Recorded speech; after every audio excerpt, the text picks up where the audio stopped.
We must redistribute power, and there's no mistaking that has to mean shifting the balance of power from right to left, from business and employers to workers and the unemployed.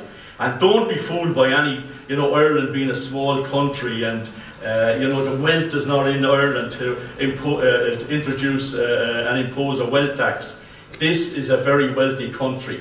Inequality is of course the order of the day in this country.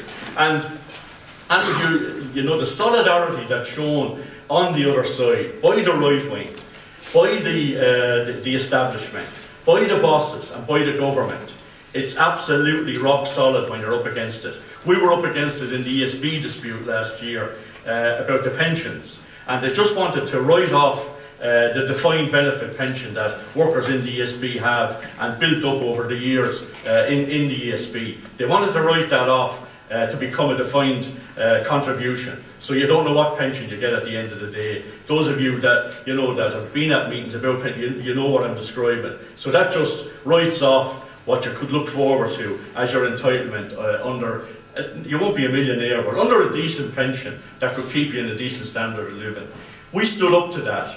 Unite has the biggest membership in the ESB, and we took that on right through fighting with the government and the management in the ESB. And of course you will have seen it in the media. This is going to turn off the lights for a Christmas dinner.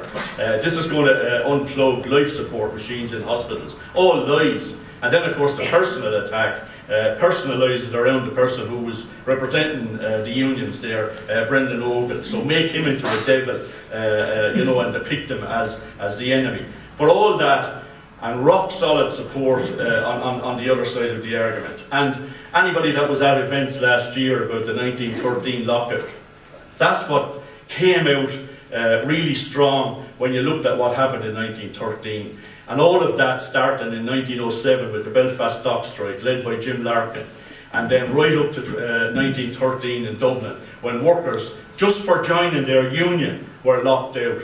Because of course the enemy was Larkinism. And what Larkinism stood for was getting yourself organised, getting 100% organisation, getting the solidarity of other workers, the solidarity strike.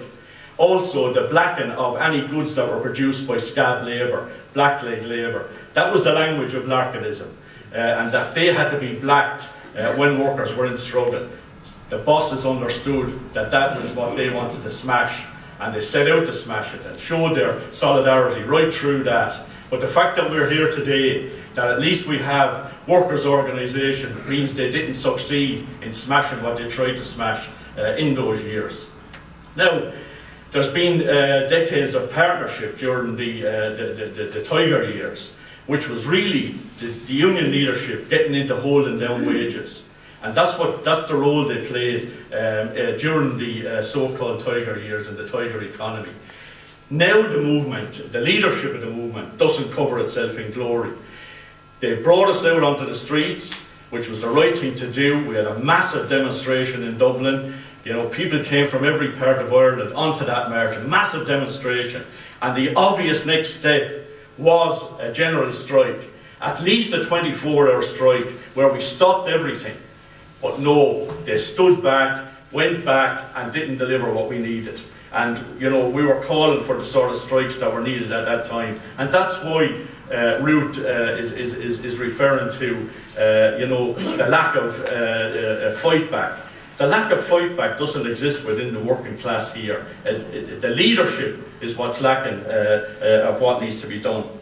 So just to move on in terms of what we need to do with the left, and despite gains for different left parties and groupings, we've not shifted the balance of power. It remains firmly on the right. And this is because I'm arguing that we have redistributed, in some ways, electoral power within the left itself. We saw the decision of Breed Smith in opposing Paul Murphy in the election as, well, the left fighting the left, and I spoke with Joe and Paul at the time, but it still went ahead and it still happened, and that's not the sort of left unity that we need. Now, I'm going to define in the few minutes that I have what I'm talking about in left unity, and I know that people in the room and speakers will disagree that they're either left or progressive, But for the purpose of this, I'm saying Labour, Sinn Féin, Alliance Against Austerity, Socialist Party, People Before Profit, Socialist Workers' Party, and Left Independents. And as I say, you can take issue with the inclusion of one or other of those groups. But I'm saying, look at the party support base. In 2011, Labour received over 400,000 votes. Most of that from working class people. Now, the fact that they've been let down doesn't mean we should exclude them.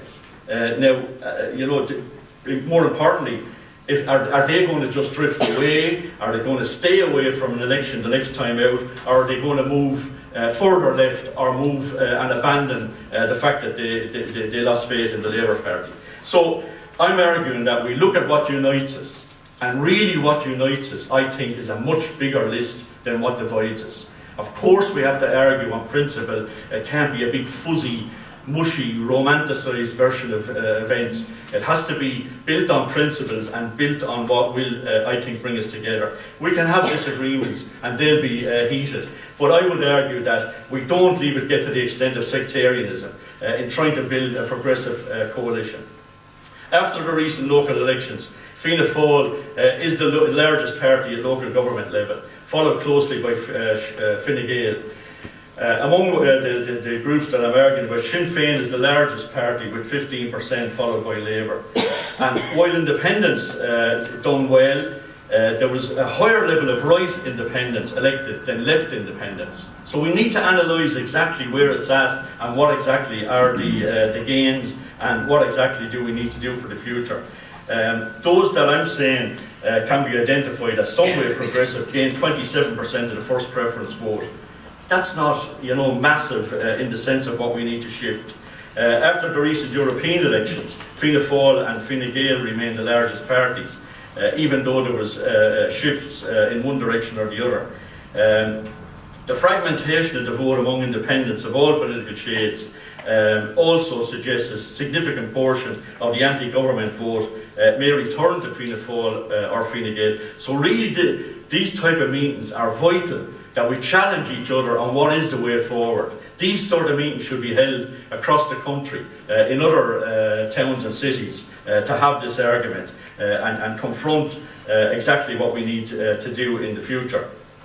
We've urged that sort of progressive unity, but the task is not easy to build that sort of left unity, but it should still be our goal, I would argue.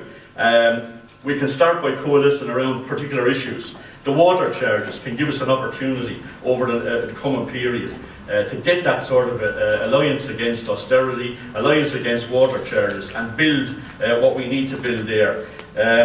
We saw recently that dispute in the Paris bakery in Dublin, where workers had to be supported and get some chance of having the thousands of euro in back pay that they were owed by the employer. There was a good coming together of different groups to make sure that they got at least the money they were owed, and getting the law changed so that employers can't just walk away from their obligations. Just last week we launched what's called the living wage. We put together research teams and identified €11.45. You won't get rich on €11.45 an hour, but things are so bad. We need to get up to that level to have a living wage and have people with some kind of decent standard of living. People on the minimum wage are having to take a second job to try and get a decent standard. So coming together on issues like that. For example, the three successful councillors here should be fighting to have the council declared a living wage council. Councils across the country, where we have some kind of strength, we should challenge them that where there's public procurement, contracts being paid by public money, it has to be a tender that will abide by the living wage. We know the tenders that went out on these are the ones that cut labour to the bone.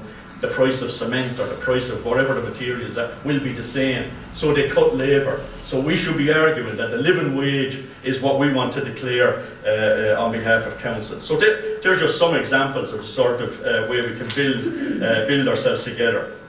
The prize is the redistribution of power in favour of workers and the unemployed, in favour of our class. So I'll leave it at that. Thanks very much.